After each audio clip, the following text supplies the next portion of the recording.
Hi, and welcome to the podcast that will help you learn English. Yes, we're sure about that. We love having fun, and we have a ton of fun making these podcasts just for you. My name's Rohit, and I'd like to welcome you to our second episode of English Before Going to Bed with Rohit, brought to you by Go Getter English. As you know, the main aim of our podcast will be just to do whatever, no matter what it is in our hand, to help you learn English once and for all. We're determined and we will do it. We won't just teach English in the most fun way. No, we'll help you overcome those barriers that you yourself have put up, and we'll also try to help you discover how you can learn English in a way that is comfortable and at the same time suitable to you. Learning anything takes time and effort. And although this podcast might help you, it is only you, your time, and your effort, the ones you will have to invest to improve your English. So, if you'd let us, we'd love to show you how you can maximize your time while learning English. So it's my pleasure to welcome you to another episode of English Before Going to Bed, brought to you by Go Getter English. I'll be your host. My name is Rohit, and the first thing I want to do is tell you a little story that inspired this podcast. Today we'll be talking about the type of friends we all have. But stay tuned, because you might find this little story I'm about to tell you a little relatable. A couple of months back, maybe 3, my wife and I decided to watch what I think we had put off for way too long. And that was the Queen/Freddie Mercury biopic, Bohemian Rhapsody. You can say that I've always been interested in music. Well, actually addicted to music since I was 3 years old. And of course, just like any other person who loves music, Queen is in my top 5 list of best bands ever. So, although it took me a while to finally watch the movie, I was determined to enjoy every bit of it. Even though I was almost certain I knew, if not all, most of the stories the movie might have included. In any case, it was a movie about one of the music greats, and I wanted to watch it. So, we went ahead and started watching the movie. It's also important to note that I tend to have a really good memory when it comes to remembering really useless stuff, like fun facts or ridiculous dates, and that sort of thing. And however, this memory of mine also helps me remember the people who like a particular band or type of music. Someday we'll talk about how I like classifying personality types. In any case, while watching the movie, I remembered some of my friends from my school times, back in 1994, who loved Queen. I liked Queen. These friends of mine loved them. So I couldn't help it and started remembering those times I spent, especially with one of my friends, listening to Queen after school and learning the words to their songs by heart. I couldn't help but get very emotional while watching the whole movie, because every song reminded me of a different situation I had spent with my friends. And this particular friend of mine, I hadn't seen this friend in the last 15 years. In fact, the last time I had seen him was at my wedding. Exactly 15 years ago. Maybe a text message or two might have gone back and forth in those 15 years. But anyways, going back to the story, and after I dried up all my tears once the movie was over, I picked up my phone and WhatsApped. Well, that's a verb today, right? I WhatsApped my friend, God knows after how long, and I wrote, David, I've just finished watching Bohemian Rhapsody, and the only person I could think about the whole time while watching it was you. And all those evenings we spent enjoying good music. I thought you should know. A big hug, my friend. Hope all is well.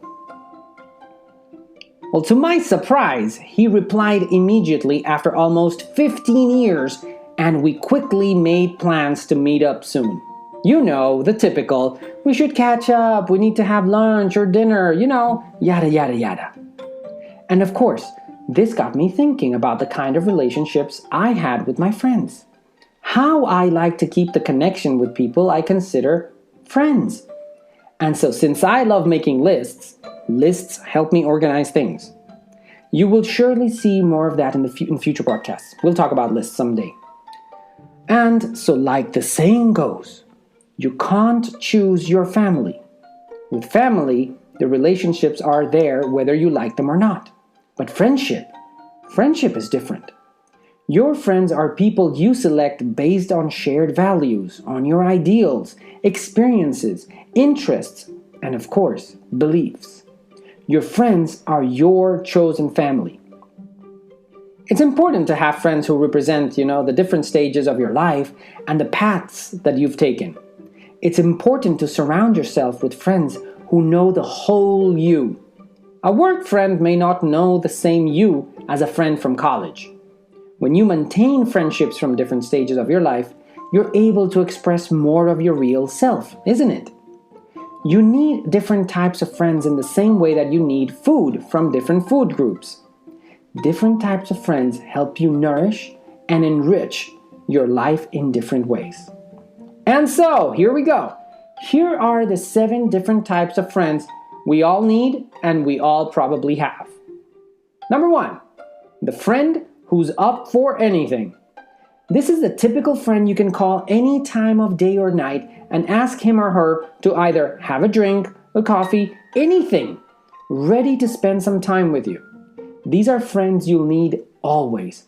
There's a wonderful poster I found one day that read, "Good friends will talk you out of doing silly things. Great friends will tell you when and where are we doing this." Well, next in line is the friend who's just a little bit cooler than you. The typical cool guy. This friend encourages you to step outside of your comfort zone and opens your eyes to things you might not normally see.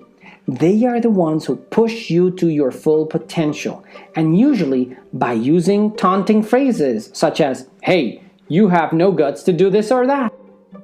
Number 3, the friend you want to be like. This friend is inspirational as well as aspirational. When you're with them, you feel like you're a better person. You admire them and they encourage you to be the best you can be. It's like having your own personal coach. Number 4, the funny one.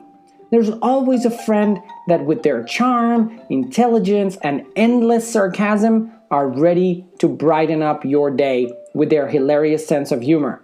No matter what the situation might be, they just make you laugh until you even pee a little. Those are great friends to have. There's nothing more uplifting than someone making the effort to make you laugh. Number 5, the one who's brutally honest. This friend doesn't care what might be politically correct or not. He or she will tell you the truth without sugarcoating any bit. Being told what you need to be told is just what we sometimes need to make better decisions. Number 6, the one who's always looking on the bright side of life. Yes, these are the ones that don't want or can't see the drama or sad things about life. They tend to always find the good side of things and people, even you. They only see the best side of you, a delight to have around. And the last one, the friend you've known longer than you've actually known yourself. These are the friends that appeared in your life at some point and never left. They were always there.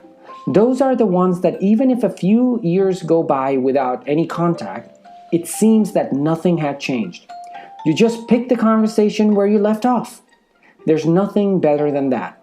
Even if life forced you on a different path, it takes very little effort to reconnect and chat about things as if nothing had happened. Throughout my life, I've met incredible people and made incredible friends all over the world. And the 2 things I've realized are, it takes very little effort to talk to someone again when they've been a relevant part of your life. And the second thing is that it's never late to check in on how someone is doing. Just one line. "Hey, I thought about you. Just wrote to say hi." You never know when you might make someone's day. Trust me, it works. And going back to my story that I was telling you at the beginning, And if you were wondering whether I met up with my childhood friend, yes, we did.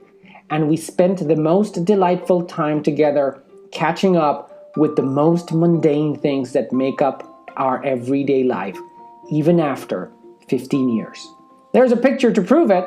You can visit our blog and you'll find tons more things related to our podcast. Besides this picture, of course. You'll find the transcript and the most relevant vocabulary of today's podcast. A podcast that proves that friends are the people we need to be the best of us. Well, thanks so much for listening, and we hope you enjoyed today's podcast. If you want to receive this podcast in your email, don't forget to subscribe, and you will receive our podcast every Friday with some great extras like the transcript of the podcast and some really useful things from our weekly episode. I'm your host, Rohit, and I hope to catch you in our next podcast. The Go Getter team says, see ya! And don't forget, be a go-getter.